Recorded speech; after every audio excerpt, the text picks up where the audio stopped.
UK main residence 10 വർഷം താമസിച്ചതിന് ശേഷം 3 ഫ്ലാറ്റായി convert ചെയ്ത് വിൽക്കുമ്പോൾ നിങ്ങൾക്ക് മെയിൻ റെസിഡൻസ് റിലീഫ് ആ 10 വർഷം മാത്രമേ കിട്ടുകയുള്ളൂ. അഡീഷണലായി കൺവേർട്ട് ചെയ്ത 3 ഫ്ലാറ്റിന് നിങ്ങൾ ക്യാപിറ്റൽ ഗെയിൻ ടാക്സ് കൊടുക്കേണ്ടതുണ്ട്.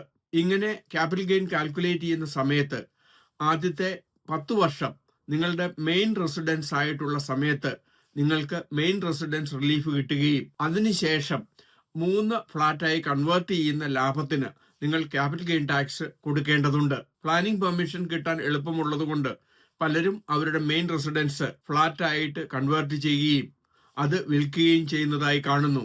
ഇതുവഴി അവർ ക്യാപിറ്റൽ ഗെയിൻ ടാക്സ് കൊടുക്കേണ്ടതുണ്ട്. UK ജോലി ചെയ്യുന്നവർക്കും ബിസിനസ് ചെയ്യുന്നവർക്കും ഇൻവെസ്റ്റ് ചെയ്യുന്നവർക്കും പൂർണ്ണ ടാക്സ് ഇൻഫർമേഷൻ അറിയുവാൻ ഞങ്ങളുടെ ഫ്രീ വെബിനാർ രജിസ്റ്റർ ചെയ്യുക.